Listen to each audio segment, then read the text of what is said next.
Hi, everyone. Cool. So I'm really happy to be here. And today I want to talk to you about Kaizen. And I guess more in general, how you can improve things in a company or in a project, and share you the learnings we had in the past 8 months in our company on the things we managed to improve in our projects. So I guess before starting looking at what a Kaizen is and how to implement it, I wanted to take a step back and look at how can we, in time, in history, how did we create new things? How did we invent something new? So what I found is you've got two ways. Either you're quite lucky, so you could be Percy Spencer, and by having a chocolate bar in your pocket and walking or just staying next to some waves, then the chocolate bar melts, and then you invent the microwave. Amazing. Or you're Alexander Fleming, and by doing some experiments and forgetting one on your desk for a few days, you realize that some bacteria can die, and you invent the antibiotics. But all of this is luck. So how can you create something, invent something, based more on scientific facts and having more scientific approach? Well, Robert Hooke said, okay, he had a goal. He said, I want to be able to look things that are really small. So he started a scientific approach to create the microscope. Or George Cayley said, I want the human to fly. So he started investigating how we could work in aeronautics and created what we see today as the plane. And I guess, what about us? What about what we do? What about the computers, the servers, and everything? Well, we could have the same approach. Either you wait for luck to happen and you invent something new, or you take more this scientific approach where you set yourself a goal and you say, okay, how can I reach this goal? Let's take small steps and try to reach this goal by inventing new things. This is what a company does really well. That is called Toyota. I'm sure you've heard of it. And they have invented what you may know as the Toyota production system, that is also known as lean manufacturing, that is based on lots of different principles of having visibility on what you do, having indicators, and I could talk about this for like hours.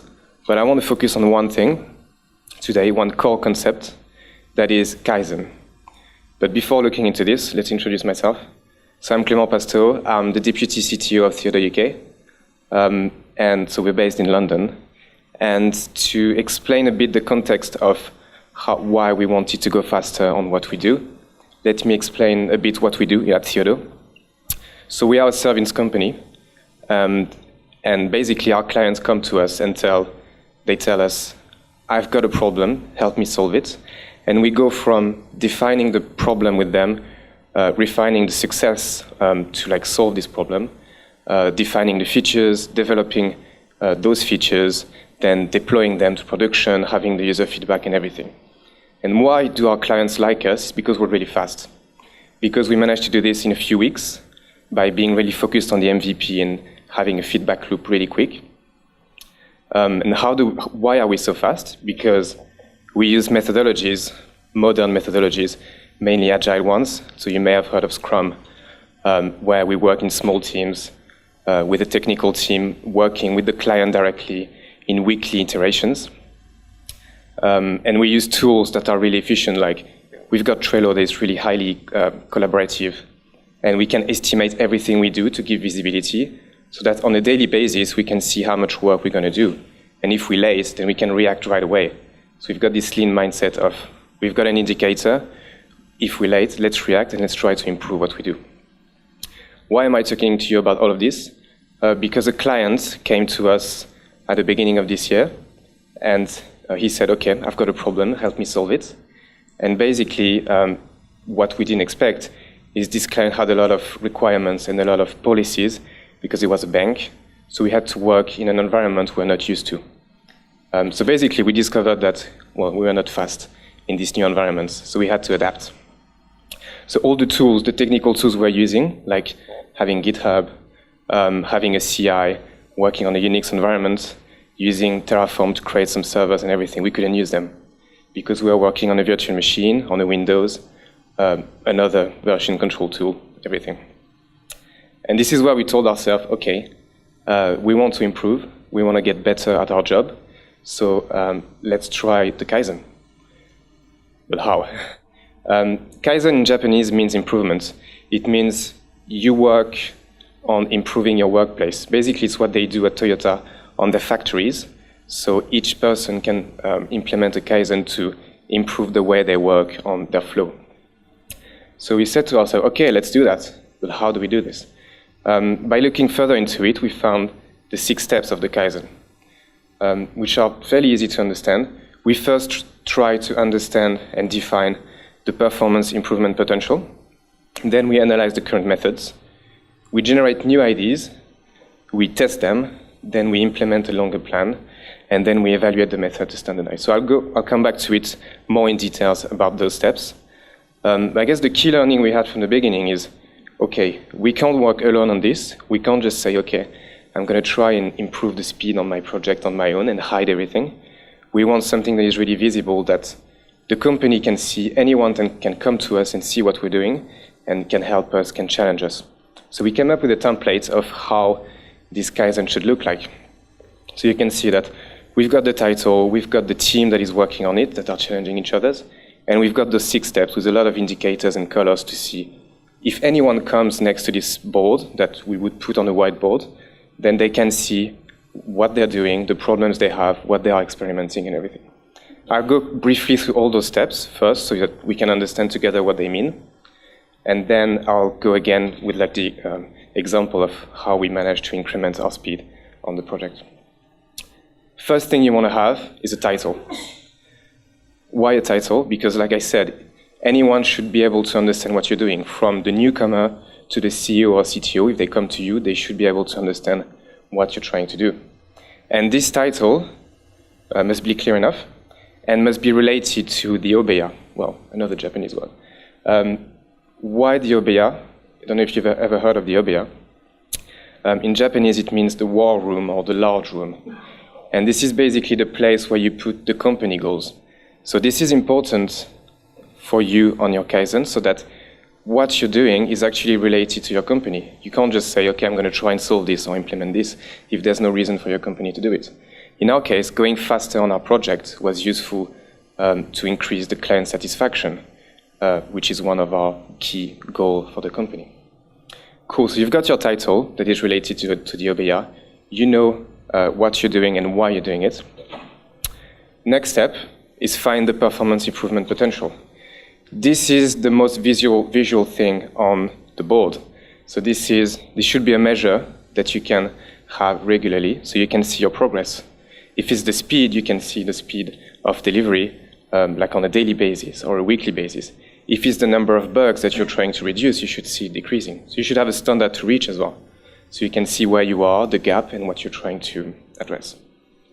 And depending on the actions you're doing, you should be able to see when you took those actions and the effect it has to see if actually this was useful to do those actions. Then you want to analyze the current methods. So the first step you do is look at the state of the art. So you don't want only to say, I'm going to focus on my thing on my own with my team. You want to look around. What are the other teams doing? What are my competitors doing? And what can I implement what they're doing?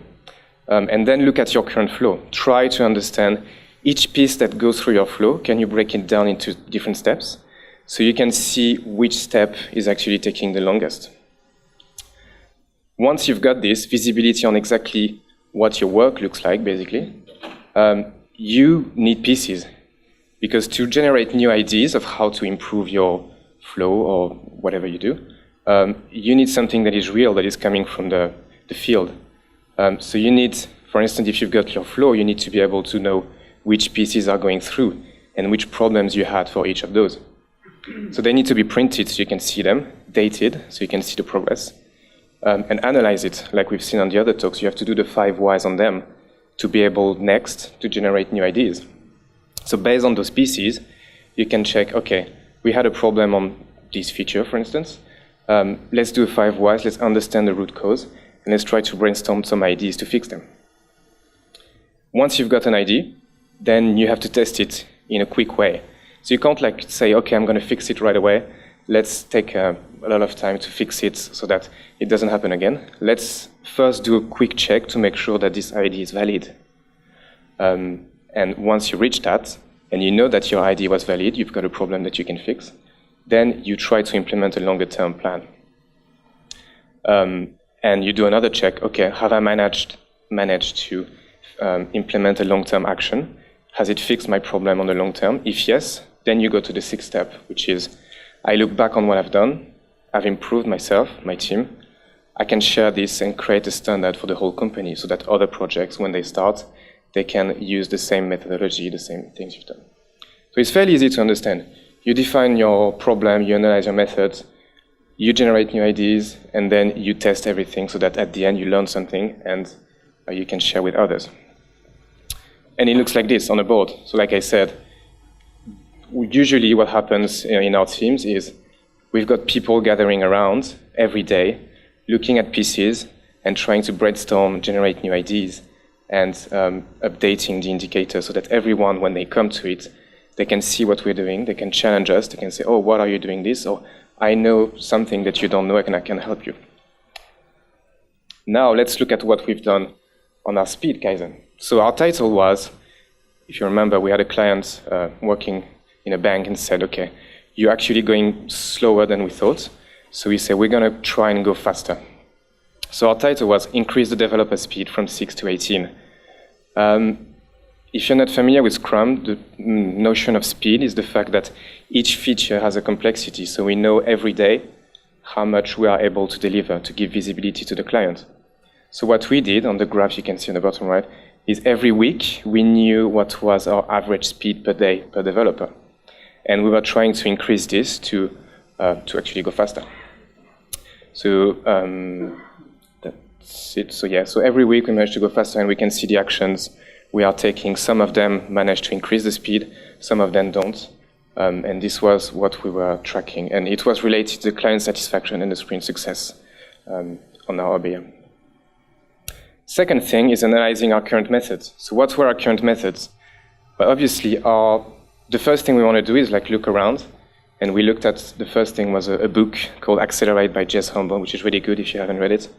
And we didn't learn much from it because it's mainly how you apply agile methodologies to coding and try to iterate. And then what we did is, okay, let's write down our flow and see how our features go through the flow. We can see that the first steps are doing a backlog refinement and a technical refinement, which are complex terms just to say, let's understand the feature we want to do on a user point of view and a technical point of view. And then we develop it. We do code reviews. We do functional reviews to make sure another developer checks to make sure that what we're doing was right. We deploy it, and then the client validates it. So this was our flow. Every time we want to implement a button, we want to add a feature on the website, this is the flow that a feature will take. So we can analyze all our features then and see where were the problems. We also tried other methodologies to create those pieces, like the daily production plan and ghost programming, and I'll come back to it after. So the first thing we want to do is let's raise problems that we can investigate and analyze. The first thing we want to think about is, in the lean methodology, every time the flow doesn't go as expected, then we create what's called a red bucket. So it's like we've got a piece that didn't go as expected. It goes in the red bucket that we can analyze later. In our case, these were defects. So it means that if at some point a feature goes backwards, so it doesn't pass the validation from the client, when we are coding, we are missing something. When we are refining it, we are missing some information, then it goes back. And this is what we call a defect. So we can analyze it at the end of the day and understand what went wrong and how we could improve this. The second thing we tried was the daily production plan. So instead of doing looking those tickets like in the flow, we are looking them on a daily basis. And it's better because if you manage to fix all your defects, you don't know where you can improve. Whereas with the daily production plan, every day, each developer would say, because I know roughly I can deliver 10 points per day, I will try and plan my day with the complexity of the features we have to see when I should be able to deliver those features. And if we don't manage to deliver them on time, it's not a bad thing, just means that, oh, we could have done better. Let's try to investigate how we could have done better. And then it's a good way as well to set yourself better goals. So you know you can deliver 10 points. Let's try and plan for 12 and see what are the features that take the longest and see how you can improve them. But in this case, we can't have visibility on, like, in the feature, what were the things that you could have improved on. So then we came up with another idea, which was called, we came up with the name ghost programming. I'm sure we all played Mario Kart or any car game similar. When you play in like a time attack mode, you've got a ghost that is telling you how you should try and what's the best time you can do and how you did it in the past. And you say, okay, can we do something similar when we code? Can we set ourselves a path of how we were going to develop this feature and see if we are ahead or if we're behind and what we are doing differently? So we came up with this idea of every time we start a feature, we're going to refine it technically before with all the technical steps we need to do so that when we start it, we see exactly where we are. So we created a tool where we can enter all those technical steps one by one with the time estimation now. So something like, I'm going to add this button, 2 minutes. I'm going to connect this so that it can dispatch an action, 3 minutes, etc., etc. And then we just have to follow it and see. You don't have to look at the time because it's a bit stressful if you're behind. But at the end of it, what you get is a summary like this, where you can see all the different tasks you've done within your feature. And you can see which task took the longest. And you can enter comments right away while it's fresh. Like, for instance, I didn't know how to do this because I didn't know the library. Or I didn't know something else. And basically, at the end of the day, we can look at it all together and find what was the biggest thing we could have gone faster on, and let's try to improve this. I guess the first mistake we could do is try to solve them all as they come, because we have lots of problems we can see like on all those small tasks. But what we want to do is more track what is the biggest problem we have. So this is where we implement what's called the Pareto. So every day we've got lots of PCs, lots of problems, lots of time lost. And we want to put them in a table where we can see what is the main thing we're losing time on. So for instance, we know we're losing time by doing the 5 whys. It's coming from the technical conception that was wrong. We know we were losing time because the user story was wrong. It was not precise enough for the client to be happy, or because we're losing time on test. And after 1 or 2 weeks, then we've got this table, we've got data, and we know what is the main thing we have to work on to fix, or to just increase our speed. Then once we've got those IDs so the previous IDs were, we think we've got too many tests, some of them are invaluable, so we're wasting time fixing them even if they don't bring any value. Or we don't spend enough time in doing technical conception, because we realize that when we start coding the ticket, then we actually are missing information, or we need to refactor something, or the function we plan to use is not correct, etc., etc. So we've got those IDs. Now we put them for the flow 4, 5, 6, where we try to validate those IDs to make sure it's good. Then we implement a longer term. Then we standardize it. You can see it looks like this on our board. And I'm not going to go through everything with you. But just to give you some ideas, we had a first action that we thought we were not good at testing. So we said, OK, let's create a test sample repository where we're going to just add all the different tests we do, so that when we want to come back to doing a test, we know how to do a proper test. But I guess the main learning we had from all those actions were the technical conception. I think it's a key thing I want to share with you today, is that at the beginning we thought, okay, we don't spend enough time refining our tickets, our features, to understand exactly how to do them technically. So let's just try to extend the time and see if it gets better. So the thing we did, just to remind you the flow of what a feature goes through. At one sprint, so in 1 week, we do the refinement for the week after.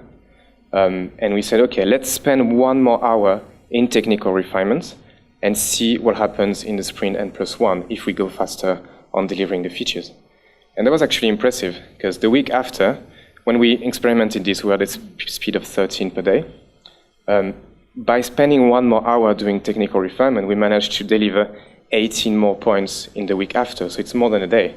So by doing 1 hour, we won almost more than 7 hours in a day, in a sprint, in our week. So it's actually more powerful than just we spend 1 more hour refining and we win 1 hour coding. It's we spend 1 hour and we win 7 hours. We say, okay, we've learned something. Let's try to refine it. Let's try to define all the different steps of how we can do a good technical conception. And let's share it with other teams. So we created a standard explaining how you do a good technical conception, mainly in 3 different steps. The first thing, when you look at a feature, you need to understand what it is. So it's looking at the user story, looking at what it's meant to do, looking at the validation steps. So how do you validate that this feature does what you expected? And you look at the website, and then you understand exactly what you're meant to do. Then the really important part is looking at the code. So before actually coding it, you need to look at the code to see in which places you're going to add something, in which places you've done something similar when you can take inspiration from. And you need to open all those files so that you've got visibility and you can estimate properly the work that needs to be done. And the last step is to write the strategy. And then you need to be as precise as you can, because you've got all this in your head now. You looked at the files, you know what the feature needs to do, so let's write everything down. So you write down the files you're going to touch, the function you're going to create, the design you need to do, and the test you're going to add. And then you've got all this summary that, in our case, looks a bit like that. So this is for React, where we know which component we're going to create, how we connect it to Redux and everything.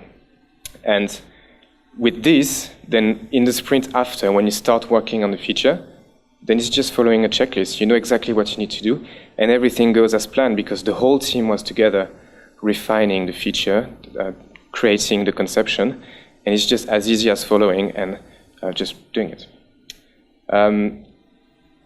So what happened on our speed Kaizen? We started at a speed of 6, and by doing all those experiments, doing all those tests, and doing better technical conception, we managed to reach at the end a speed of 18.5, which is quite impressive when you realize it. It's like tripling the speed of delivering. And at the end, well, the client was really happy, was actually more than happy, because we were actually going too fast for him now, and he was struggling to give us features and refining them with us. So we had to change our model a bit. So I guess, what's our next step? We managed to triple our speed, so we could continue. Let's try and go faster and faster and learn more things. But I guess, like I said, the client saw we were going already really fast, so it's not a concern for our clients anymore. It doesn't impact our OBI anymore, which is client satisfaction. So I guess now our next step is to find a new one. What is something we can work on, we can improve on, that can help the client or just help the company, and share our knowledge. So this is what I'm trying to do now, sharing the fact that technical conception is key, and create a standard so that in our company, every time a team works on a new project, they can use this standard to create perfect tickets, perfect features. So now, in conclusion, if I take a step back, I think Kaizen is great because it helps you improve things in a scientific way. So you look at a goal, you take step by step, you analyze real things, and you look at problems and come up with ideas. A Kaizen helps everyone. So you can spend a lot of time every day on it.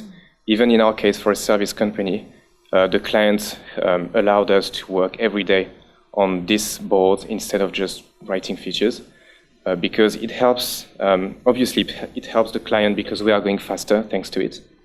It helps the developers because we are a team and everyone is learning from it. They can analyze what they're doing wrong and improving. It helps the person that is leading the Kaizen because it's giving them leadership skills, which are amazing to gather people and bring change. And it helps the company, our company Theodo, learn from it. And now if we manage to share the knowledge with every team, then we can get better at what we do. So everyone wins. I guess the key thing as well is to involve as many people as we can. So this is why we try to make it visible on a board in a company. And now almost every project in our company has it, has a board where they can experiment and show what they're doing, because then everyone can walk in front and see what they're doing, help them. Technical conception is key, like I said. if you are working in a development area, let's say, try to spend more time refining what you're going to do before, because you're actually going to go faster afterwards. And I guess the next step is, this is not only for IT, Kaizen, because it's coming from Toyota, obviously, but it can be applied for any topic. So in any of your companies, you can start a Kaizen on any topic. So I guess if you're interested, then don't hesitate to come to me and we can look together on how you can start your own. And that's it for me. Thank you.